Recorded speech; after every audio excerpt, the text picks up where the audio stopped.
introduce Paul Devine, the youth and young adult minister from St. Mary of the Mills in Laurel, Maryland.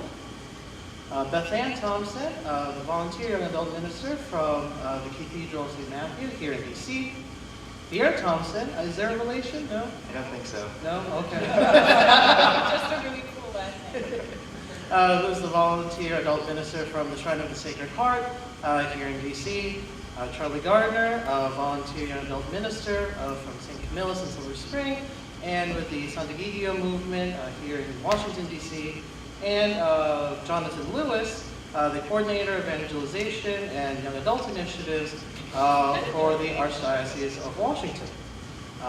So I guess we'll go ahead and if you'll just maybe say a few words about yourselves and maybe about what you do and your different capacities, and from there we're going to open up to a kind of a question-answer discussion format. So, would you like to start?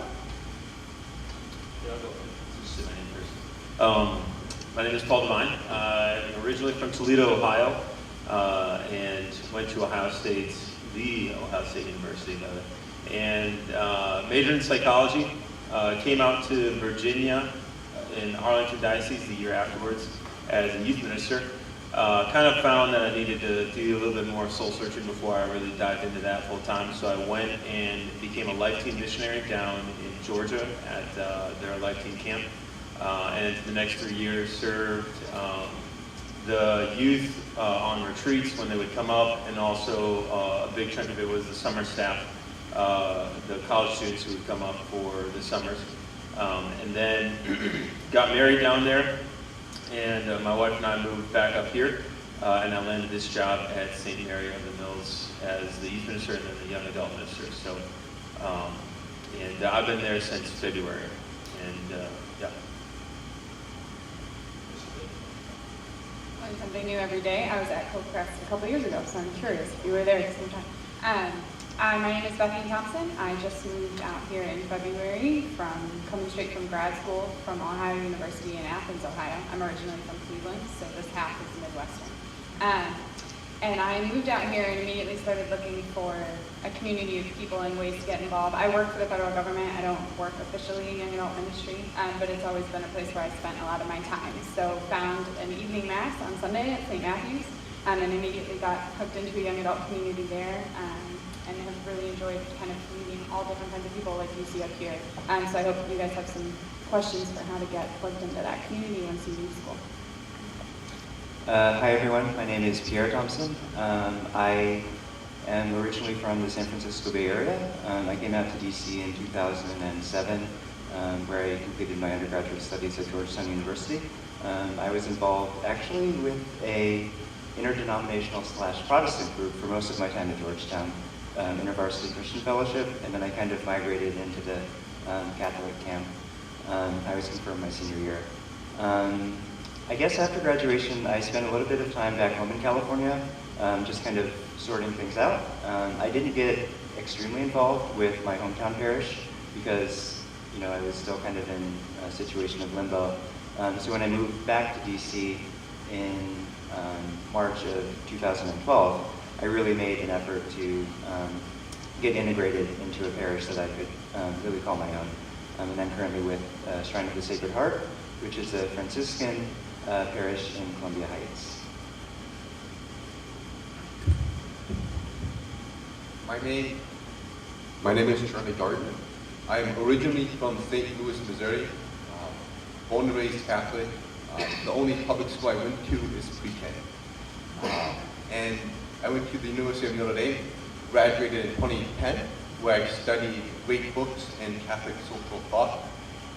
I did a 2-year program called ECHO, which I got an MA in theology while working in a parish in New Hampshire, doing catechesis, youth ministry, community organizing, and outreach.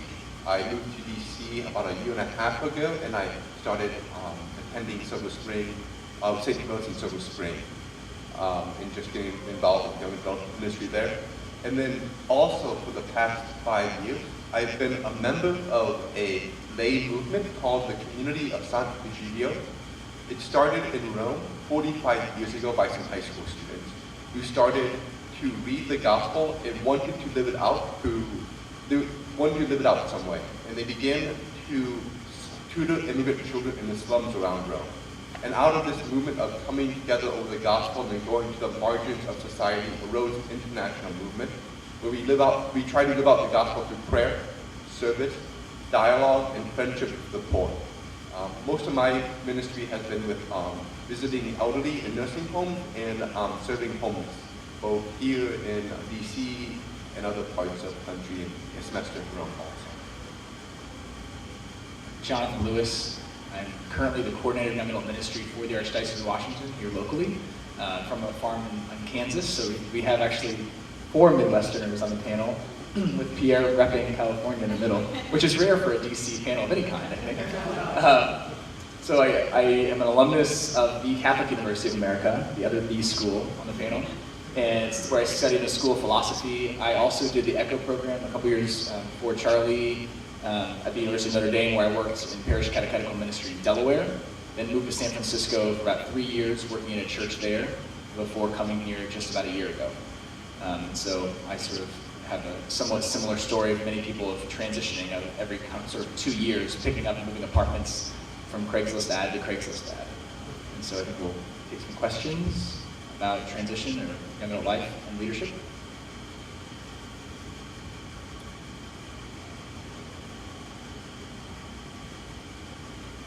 Hi, I'm Rebecca. I'm a senior here at CUA, and I'm also from Wisconsin, so Midwest pride. I guess my question is, I know here, especially at Catholic University, we have such a developed campus ministry program where you can't help but get involved in kind of living out your faith. And do you have any specific tips for those of us who are graduating this year for kind of moving beyond that campus ministry? I know, moving into the real world next year, I'm not going to have campus ministry right behind me. Adoration and Mass and rosaries and novenas and all that. So do you have any tips for that transition period?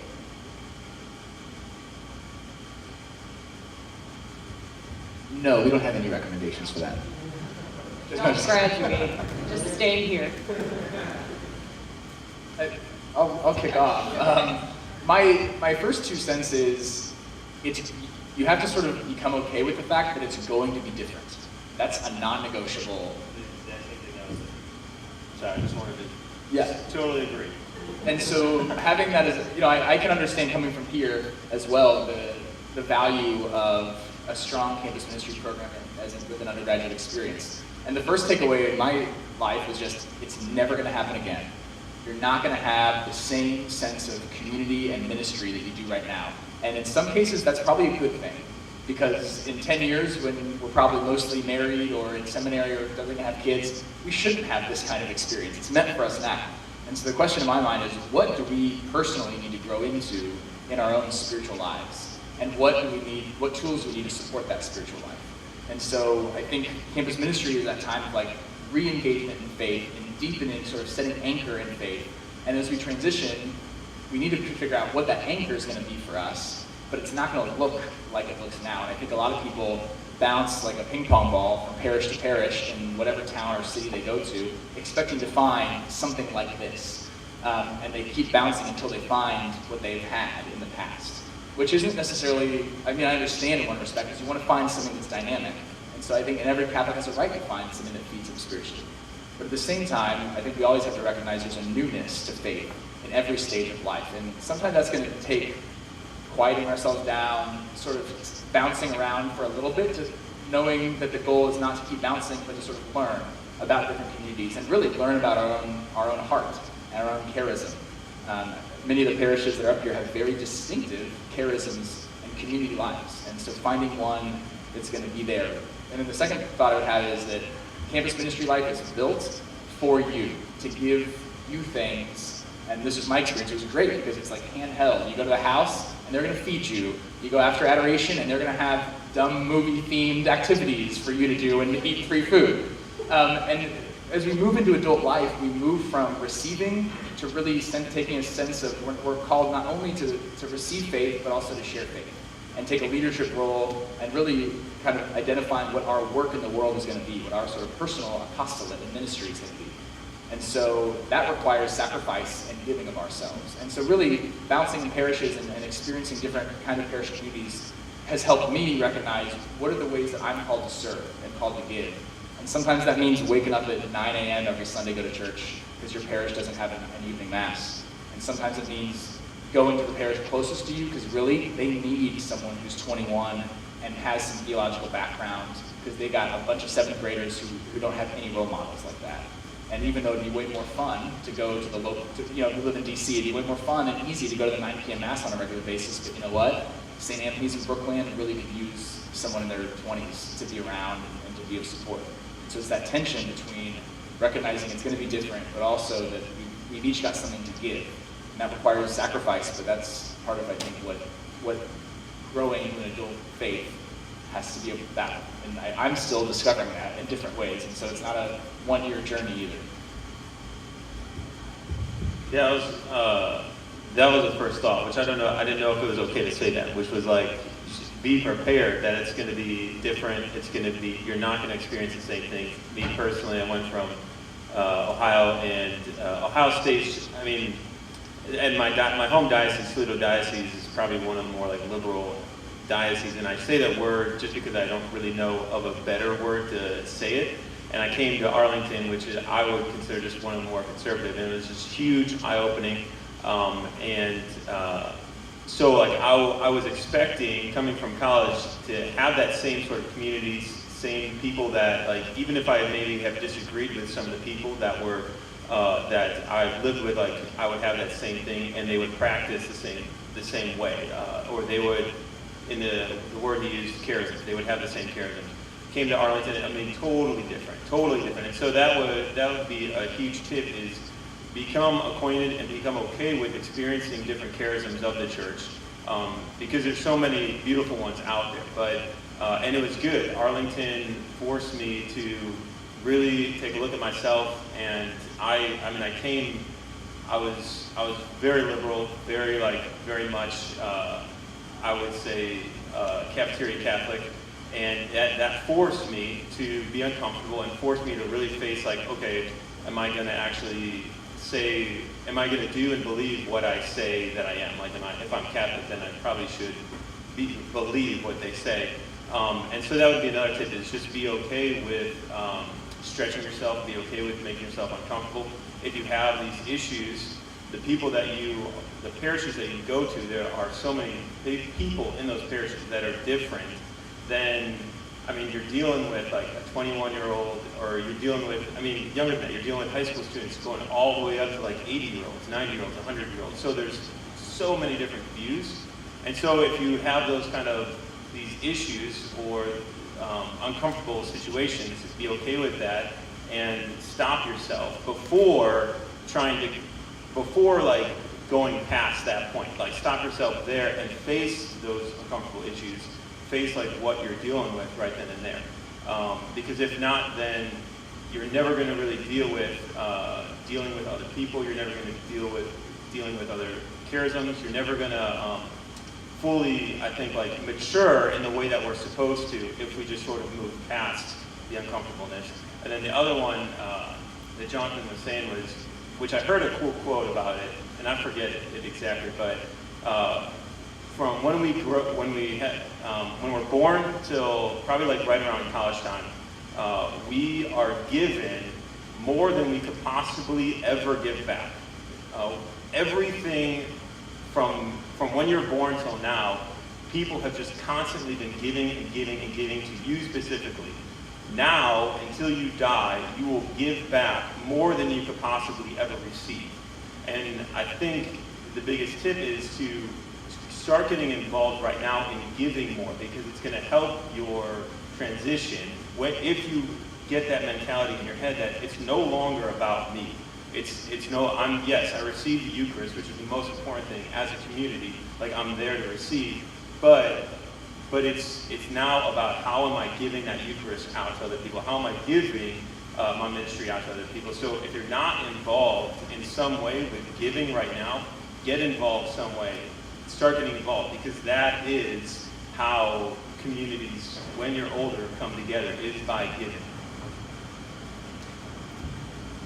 Yeah, so my main tip is going to echo a couple of things, but I had a little bit of a different, I transitioned back home for a few months before moving out here. And so I got the opportunity to go home and become involved with the parish where I grew up. I grew up through Life Teen, which is an awesome youth ministry program. I came up through that and had the opportunity to go back and discover for sure that I loved working with youth. And so what he just said is awesome. If you're not involved right now with figuring out where your charism is and where your gift is and where your passion is for sharing the faith that you found, getting involved now and soon, and not saying, oh, I'm only 22, so no one is going to care, and I should just wait until I'm 30 and have something important to say. This is the time when you figure out where your passion is.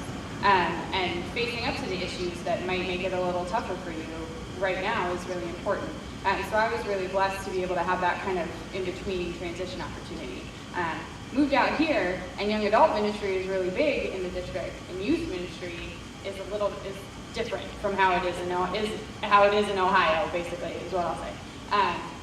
And so getting involved with young adult ministry was my transition to remind me that as much as I love hanging out with my peers, and the balance of being fed and giving back is an important balance to figure out, it only took me about 2 months before I was like, I really miss being in the room with teenagers asking the obnoxious questions. Like, I need to get back in that room. And there are the tools around you to help you find where to give back and put the logistics together once you've figured out where your passion is. And that might take a couple years, and that might take you the rest of your life. You might discover in 50 years you have a totally different charism and gift and passion. But I would just say don't wait.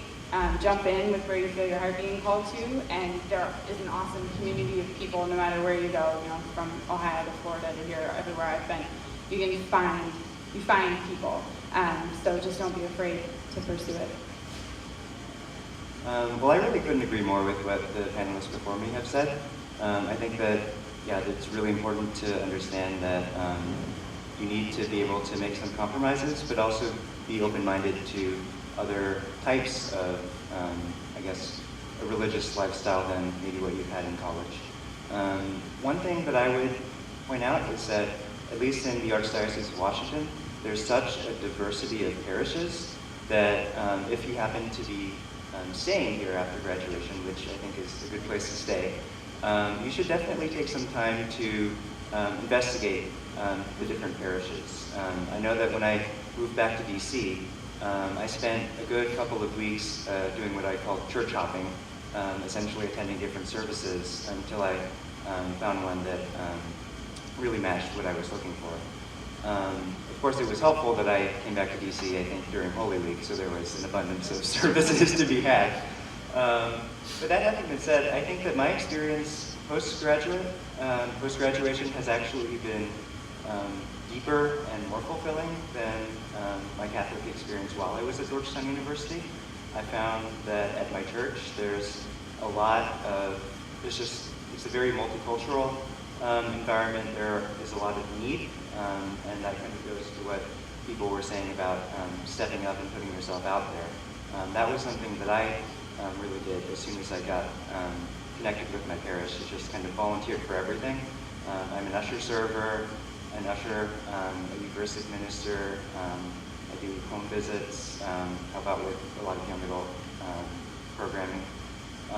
So I guess just kind of putting yourself out there and establishing a reputation as being someone who wants to help out and wants to get closer to the community, that's going to open up a lot more opportunities, and it's going to make the transition easier.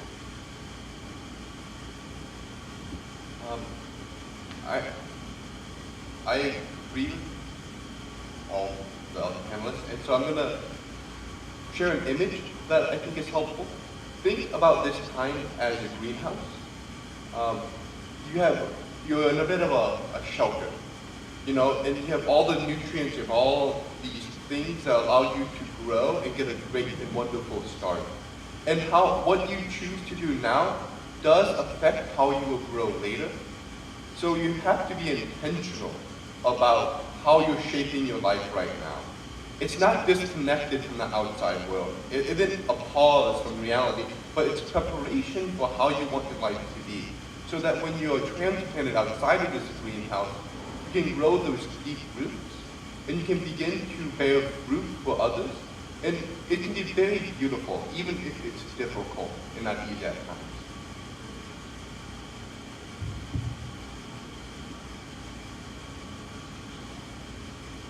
Just want to say I too am from the Midwest, so good job. I'm Patrick. I just had a question about, you had talked about trying different parishes and moving around, and the Archdiocese of Washington has a lot of great programs, but I know a lot of dioceses don't, or maybe you're going back to a home parish. I just didn't know if maybe you have any suggestions on if you find yourself in a community where perhaps there isn't people who share the exact same parish, and what the best way to approach a parish is. You know, this is where you're going to be, but maybe it doesn't have those programs right away. Maybe it doesn't have that already established. What would be a good way, in your opinion, to approach your pastor or the church council or whoever it might be who's working in the parish at that point?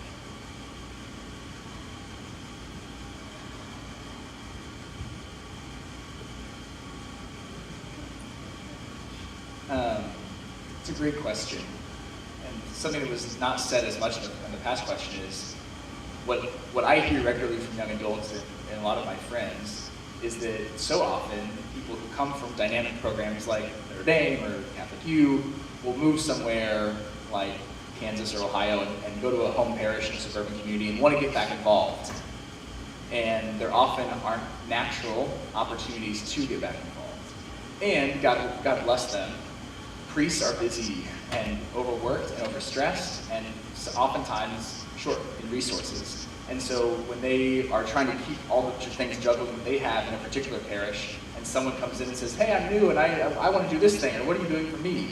So many pastors and parish leaders are like, wow, we can't possibly even try to do one more thing.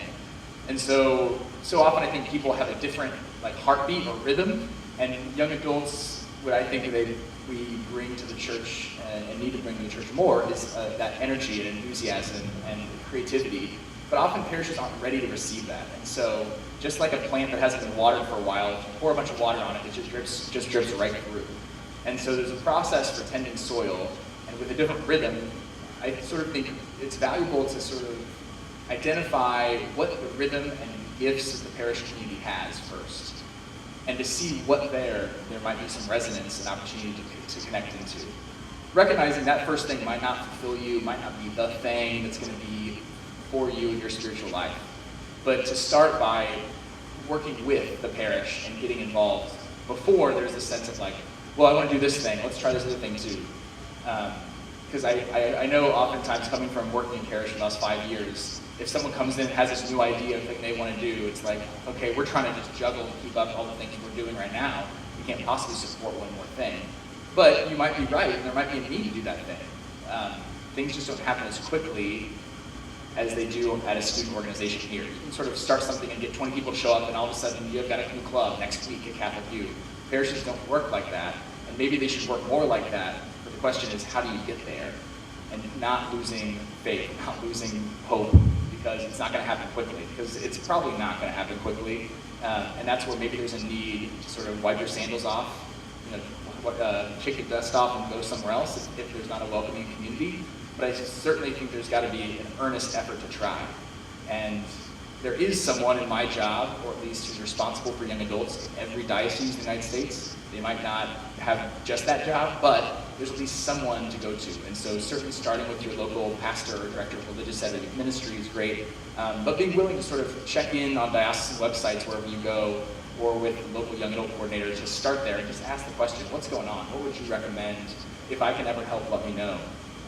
But also recognizing you don't have to go to have the pastor sign off on something if you want to start a Bible study. If you know a couple friends at your workplace, start a Bible study, start meeting together, start building community. It doesn't have to necessarily go through every proper channel. It just means that maybe it's going to take a while for that to be integrated into the local parish. There's a saying that I really enjoy. It goes something like this. If the grass seems greener on the other side, that might be God's way of telling you to stay where you are and water the grass. So I think that there's a lot that you probably like about your undergraduate ministries that may not be present in whatever parish you choose to move on to, you can take that experience and put it forth to the parish that you're moving to. I guess in my case, since I went from worshiping at a Jesuit institution and moving into a Franciscan parish, there were obviously different approaches to worship and reflection. And just to pull out one recent example, right now I'm helping my church to organize an Advent retreat. And one of the things that I really wanted to do, and I spoke with my pastor about, was kind of having this Ignatian-style reflection become a component of the retreat. And it was something that we're currently working on implementing. So yeah, my advice would be to not necessarily let go of your experiences, but try to find ways to cross-pollinate them and move from them. Yeah, and I would say I went to a not as big as the Ohio State University, but a big public university where we had campus ministry, sort of, but it was more like a group of friends that tried to feed each other as much as possible without, with guidance of one very overworked priest. And so we had a couple of instances where we wanted to bring programs to the parish and to the community, but knew that there was going to be no support for it. And so what one of the girls who was a couple years older than me had started to do was, every parish should have some sort of religious education program, whether it's combined with other parishes, whether it's a school, whether it's CCD or PSR, whatever you call it. That was a way for us to get hooked in and to become known as the reliable young adults who would always step up and take care of business. We would do all kinds of events for the kids in the parish so that their parents, did parents' night out, that kind of thing, running a couple of the grades of the religious education program. And through that, the kids got a little older, and then they were in middle school, and we had a couple of people studying, who had studied catechetics, and said, let's start a high school youth group for all these kids that are running around Athens doing nothing good. And because we were already kind of known as the Newman group that actually did things with the parish, we were able to present that in a way that was taken probably more seriously than if you walked in with a one-pager, I want to hang out with youth group and have pizza. So there's an element of you need to be able to be taken seriously. There is an element of cultivating the soil, of knowing your parish, of not walking in on day one and thinking that you're going to conquer everything. But there's also an element of going after it if you're passionate about it. If there's a group of young adults at your parish that all feel really underserved, coming together and having a couple meetings about it and putting together something to bring to the pastor is awesome. And we can't sit up here and promise you that the pastor is going to jump on it and give you $1,000 a year for budgeting, but wouldn't that be nice? But there's, keep at it, keep trying, pray about it, and there will be channels, and I love the water the grass on your side of the fence kind of thing. So keep after it and be aware of what's needed, because the one thing that you may want is maybe not what the community needs, and to find that balance, I think, is a part of the maturation of faith process as well as you kind of move into parishes. But to just keep after it, we had a by the time I was leaving school, we had a great youth program in Athens, and it's still there. So it's kind of fun when you are able to then really bring something to reality like that.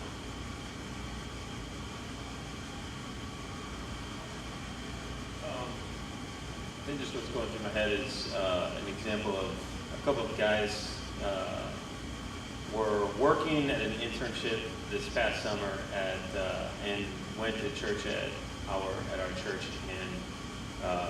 just for the summer, but they came up to me and said, I want to start a Bible study. And I kind of was like, I don't even know who you are. Who are you? Do you think anybody will come if you do this?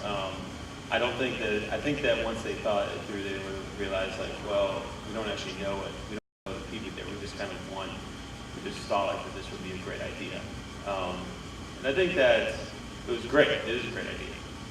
But and maybe it's a lot of us confuse long-term goals with short-term goals. We confuse those. Or we think of this, we have this great master plan in our head and don't think about just a bunch of steps that need to take, and think that if we just have this like go get it attitude, like that's all we need, and that's what's going to happen. And I don't think that actually happens. Sometimes you're in the right place at the right time, and everything just falls into place, and it's all perfect. Rarely is that actually the case.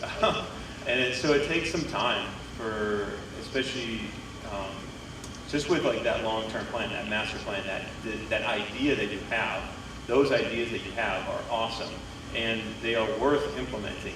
But you have to make them into a long-term goal. And when I first started at St. Mary of the Mills, I still have to constantly think, with not only the youth ministry, but also the young adult ministry, where do I want to see this in 4 years? Like, where do I, for the youth, how do I want them to leave high school? Like, yes, I can do a ton of stuff now, but like, really the idea is how can I actually change them in the next 4 years? And so when you're entering into a parish, like, you need to think about that. How can I change this parish in the next 4 years? Not how, it means how can you do that today by doing what you can today, but not doing what you want to do 4 years from now, like not doing what you think what you can make this into being. So that's my thoughts. I think everyone's right in saying that you have to listen first, get to know the parish, get to know it. Maybe stretch yourself and do something that you haven't done before. But at the same time, it's not about programs. Like, just because a parish doesn't have a program that you've done, you have to realize that everything must point to the gospel. Everything must be trying to live out the gospel. And that can take different shapes. And so there's an urgency sometimes to living out the gospel that sometimes you should start things on your own right away. But there's also a seriousness to it.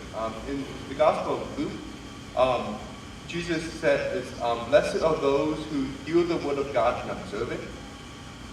And so I think it's not only about listening, but it's also upon acting upon what you listen to. And the need to go to prayer, and praying and internalizing it, going to the gospel, reading the gospel, seeing how it's speaking to your life in your city and in your context. And I have a short story I'd like to share. I moved to DC a year and a half ago, and I was walking downtown. Every day I would be walking past homeless men and women in DuPont Circle. And I had a couple friends who would be walking past homeless men and women in other parts of the city, and you just began to discuss. And if you were unsettled because you felt guilty every time you walked by someone and didn't respond to who they were. And we were discussing this for a couple months, and finally, Advent, about 1 year ago, came. And there was a passage from the daily reading I was looking at, and people came up to John the Baptist and said, what must we do? And John the Baptist said, those who have 2 coats, give to those who have one who has none, and those who have food, share with those who have none. And it became crystal clear what we must do. And so 2 friends and I, we began to make meals and share it to the homeless around DuPont Circle and Foggy Bottom. And over the past year, it's been difficult. Being faithful to that service every week. But through this perseverance and continuing to go back to the gospel and looking at our service in new ways, we have been able to spread this and share this with other young adults. Now we've grown to around 10 a week. Sometimes we have as many, a couple times we've had 25, sometimes we have fewer 6. Usually those around 10 or 12. And it's a beautiful ministry, and it's time about because we gather together and listen and weren't afraid to take those steps to live out the gospel. So I want to share that as a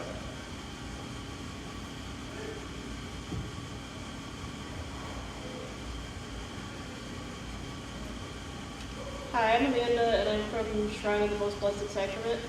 And we're running into the issue right now where apparently we have several dozen young adults in our parish, and none of us know each other. And so some of the older adults in the community have gotten together with the priest, and there's a priest, we have 5 priests, we've been very blessed.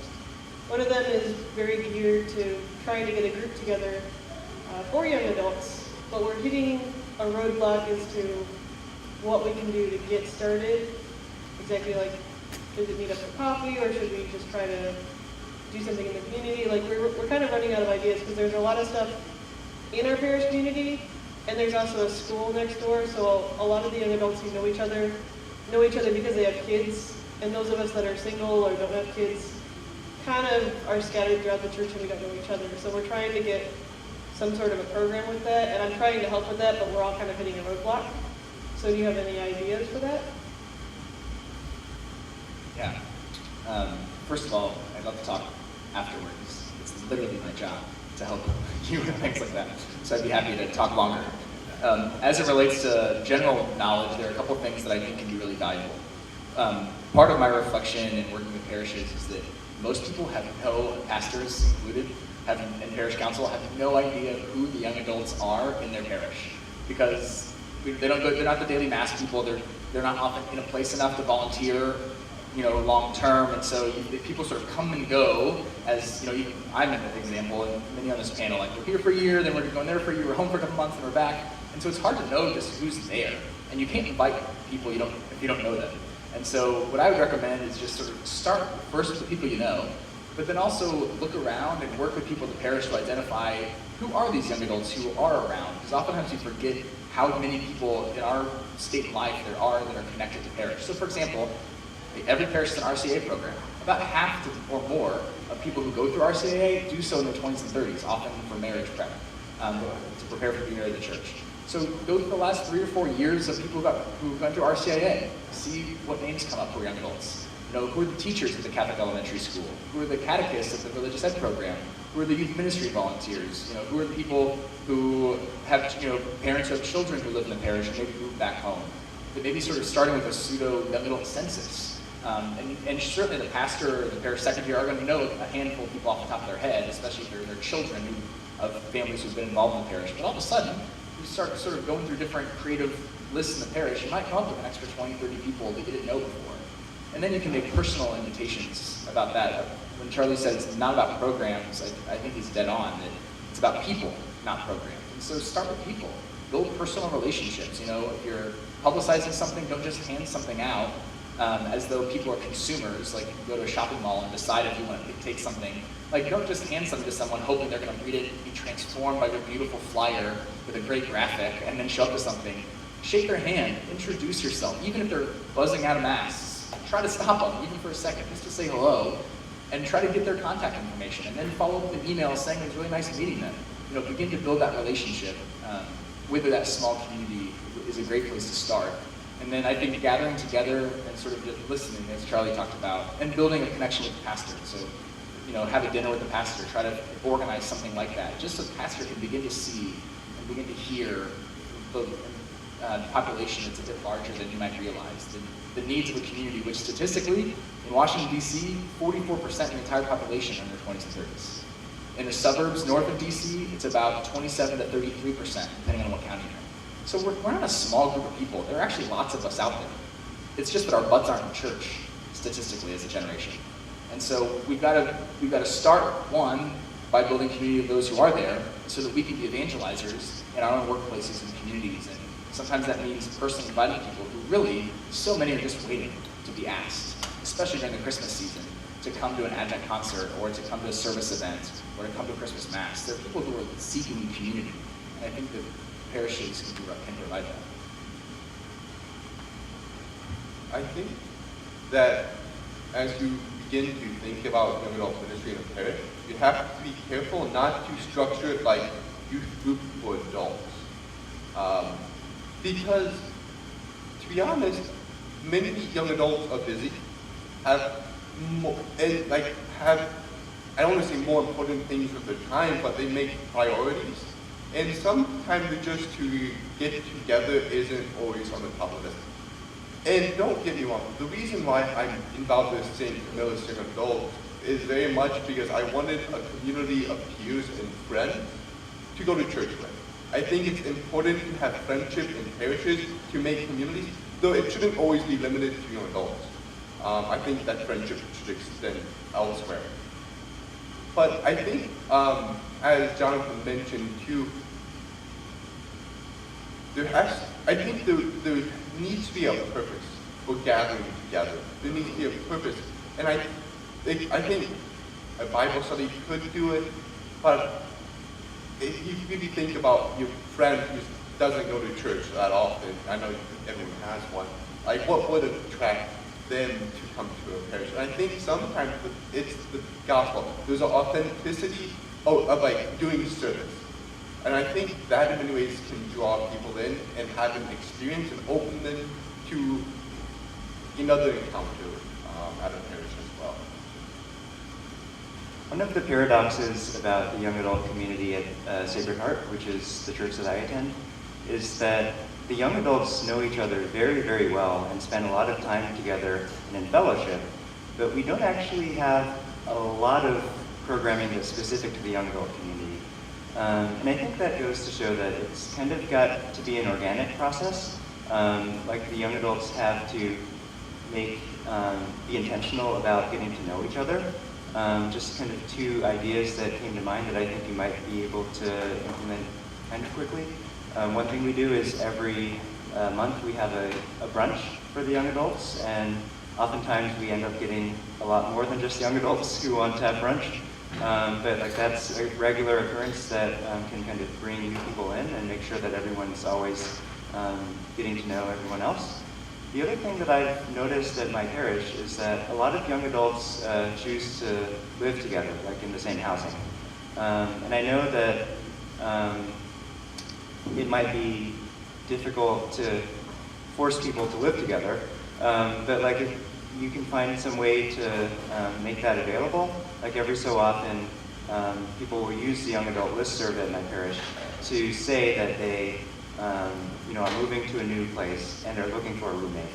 Like that kind of information could be helpful to people, and when people start living together, that really kind of facilitates a lot of the fellowship. I happen to live with another usher from my church, and I think that we've got a really good relationship going because of that. That has deepened both of our spiritual lives. So we have kind of a very entertaining group of young adults. I go to St. Matthew's Cathedral, and there's a lot of young adults that live in the area of the city where we're near DuPont Circle. And we haven't given them labels yet, but we need to figure out how to refer to them. But we have the young adults who are at all of our events, and we have a lot of events. And then we have all of the other young adults there are a lot of young adults in the pews at St. Matt's on the weekend. It's great. But our issue is how do we get them more involved? How do we get them to a faith-sharing event? How do we get them to really be fed? And obviously the Eucharist is the source and summit of that. But how do we draw them into a community where we can be feeding each other? And one of the things that we've started to try to do is something Jonathan said, which is be the ones at the door at the beginning and the end of Mass.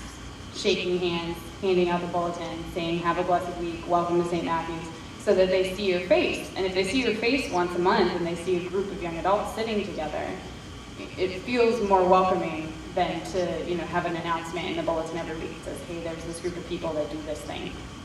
When they see you and they know who you are, I think that's very, very valuable. And so when you're starting out, it's the same kind of principle.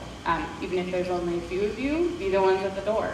Talk to the priest who's interested in helping start that ministry and say, okay, what's the Mass that you think has the most young adults at it?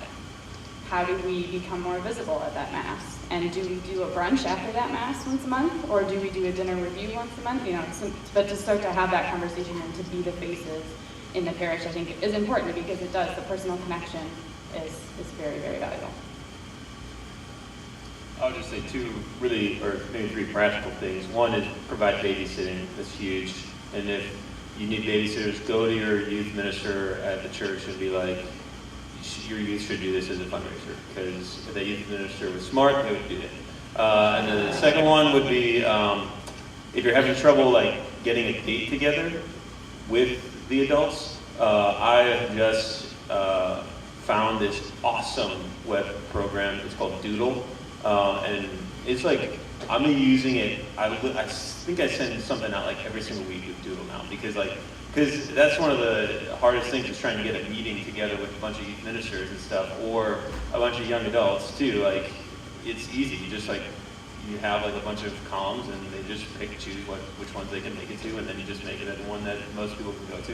And then the other one is just personal invitation is huge. Like everybody's been saying, I can send out email after email after email. I can do announcements. I can do a whole bunch of other things. The best reception and the best, the times when I can convince the most people to come are the times when I have interacted with them face to face. And specifically ask them, like, hey, you should, and not just talk to them about it, but specifically talk about this thing and ask them if they want to come or something like that. So it's one of the hardest things, but also one of the best. And one thing to add too is that it's really easy to be sort of inward looking in church ministry, as you probably already know. Pope Francis is sort of trying to tip people off to this idea. And so wherever we're doing any sort of gathering together, it's really important, if we want it to be larger than the couple people that are planning, to plan something that other people will want to come to, as opposed to the four of us wanting to do an hour of adoration and showing up and it's just the four of us, or maybe one other person showing up and we're like, oh, why did no one come? Well, is that what other people are looking for? And if it's not, then we've just provided something that we want. And so to really be intentional in terms of discipleship and evangelization, of what are the needs of the young adults in this community, what's their state of life, and then how do we as a parish community begin to meet those needs, and begin to do some serious prayer reflection and listening, if we can, to the young adults you do know about that. And then building in people's input from the beginning, so that if people say, oh yeah, we really should do a happy hour and have Father come and talk. Well, if you get that idea early on and begin talking it up, there's a better chance people who had that idea or have said yes, they want to do that, will actually show up, as opposed to hearing it from one person and then just doing it. People don't have that same investment. I think we have time for one last question.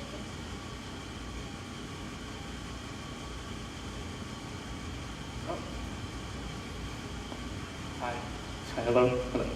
Bethany, you said that you work for the government, and so as someone who does not plan to go and work for a church, I was just wondering, how do you balance your faith life outside of Sunday Mass with having to work full time in a job that has nothing to do with your faith? You wouldn't know it from looking at my desk. I just got yelled at by a coworker that I'm breaking federal regulation because I have a DC Catholic coaster on my desk. But it is a challenge, and I think there's a couple of us up here that can speak to it. I know Pierre as well doesn't work 9 to 5 in the world of which sometimes I wish I did, but then there are other days when all I do is pray for these guys because I can't imagine having 9 to 5 dealing with the concerns of teenagers. So balancing this week, I think I had one night where I wasn't at, this is a good week to ask this question, because I think this week I was at a Catholic event every night. And some weeks are not like Thursday that. night. What was Thursday? Christ in the City. Oh no. She RSVP'd on Facebook. And I was apartment hunting on Thursday night. I'm sorry, Jonathan. It was on my calendar. But that's actually a really good example of sometimes you say I'm going to go to something every night. And I could have gotten to Christ in the City and it would have been 8:05 and it would have ended 5 minutes earlier and I would have been crabby because I would have been on the metro for, an hour to get there and then I would have missed it. And so you have to take into account your personal sanity on some level, which people who know me are like, oh, you do that? There are lots of things that you want to be involved with. And, for me, getting back involved with youth ministry, the reason it took me so long was because I knew it wasn't going to be a very easy thing and that I was going to have to find a situation where, it takes me an hour and a half to get home from the life team that I volunteer with on Sunday nights. But I'm in a total God thing. The seminarian at that parish lives over here. I live kind of over here and he drives me home every night. So it only takes me 40 minutes. There are things that you have to work out logistically. The biggest thing I would say is praying about how you spend your time, because especially if you're in a place like DC, there's going to be like 1,000 opportunities for Catholic events in a week. Like you could do it every night if you wanted to after work, go to something. And so to spend intentional time in prayer saying I have these talents, I have these passions, I know that I need to be fed in this way, like I know I need to get to daily mass once a week and to adoration as many times in a month as possible. Those are priorities for me, and you have to, it takes you a little while to figure out what those priorities are. Once you have them, once you've spent that time in prayer, you need a community of people that are going to help you keep you accountable. You need to have somebody that's going to say, you're going to be crazy if you do all that this weekend, and I'm not going to want to be around you. So could you take one of those things off your schedule, please? Those people are important because I wouldn't want to be around me either. So there's a balance, and you find it. And it sometimes takes a while, and it takes some late nights, and it takes some frustration. But you find it, and you find the people that can help hold you accountable to it once you have. And take a DC Catholic poster and put it on your desk because it's not breaking federal regulations. So you're good. So I guess I must be the other person on this panel who does not work in ministry from 9 to 5. I guess at the risk of psychoanalyzing myself, I think I may have, one reason that I became so involved in the youth ministry, or the young adults ministry at my church, was because I kind of wanted to compensate for not having that everyday experience. But there's another, I guess, thing that I want to bring up, which is that there's really nothing to be ashamed about if you're going to be starting a job or other service opportunity that is not religious or faith-based in nature. I think that in some ways, at least reflecting on my own experience, I think that there is a kind of ministry that comes with going to work in an office in a secular environment, because not all of my coworkers, in fact probably the majority of people that I work with, are not practicing their faith. So the kinds of conversations that I have with them and the kind of example that I can set by being a Catholic at work, I think that can have an impact on other people too. So I wouldn't discourage anyone from going into a secular, working in a secular environment. I think there are some benefits to that too. Yeah, and I would add one more thing is that, like, even for people who do work not 9 to 5 at all, Jonathan, but who work in ministry, they also do like all of the other ministry things at night as well. So there's, whether you're working directly in ministry during the day or not, I think if you all of us, I think, try to approach almost every interaction that we have as being open and being available with our faith, and that is a ministry in and of itself. So that's an awesome thing that Pierre just said. Yeah, I think balance is the key. Even if you work for a church or not within the church, even if you work for the church, it's actually sometimes harder to keep balance. Ask Jonathan right here. And so I think that you have to find these spheres of balance. But I think I actually work for Edgidio here in DC, and I think what's important is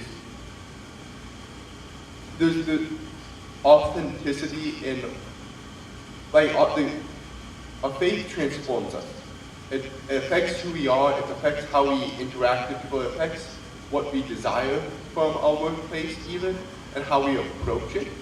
I think there needs to be an authenticity and a genuineness, so that when you engage with your coworkers who are at various levels of their faith journey, or not one, I think there's always should be a friendliness to them and this compassion. Though also a lack of pretentiousness. Like, no one wants that. Other students here, if you're pretentious or not authentic, they smell you out and they call you a phony, and it's a bad thing. So I think there's a balance of when you do things in the evening, it should help enliven you and transform you even more. So when you work, it can be salt and light.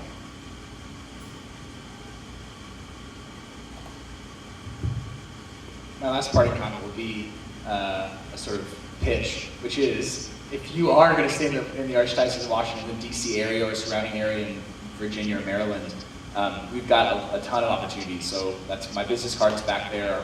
Our information on Facebook and Twitter is there, DC Catholic. It's it's a good group to stay connected to. We host large-scale events and as well publicize the local parishes. There's a map on our website of all the parishes in the DC area that have intentional young adult communities, which is sometimes a nice thing just to be aware of.